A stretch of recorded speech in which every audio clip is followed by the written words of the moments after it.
సహోదరి సహోదరులందరికీ నా వందనాలు చెల్లిస్తున్నాను.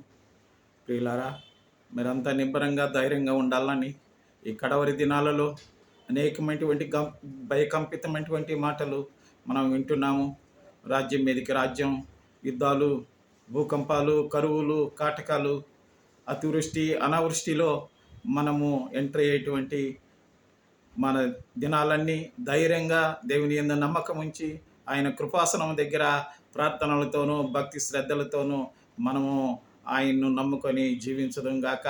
అనేక మంది బిడ్డలు భయకంపితులై బాధపడకుండా ధైర్యంగా దేవుని యొక్క నామం పేరట ధైర్యంగా ఉండాలని ప్రభు పేరట వాళ్ళందరినీ హెచ్చరిస్తున్నాను.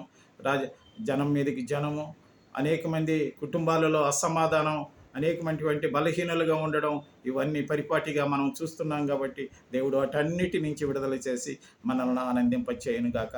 ఆమేన్.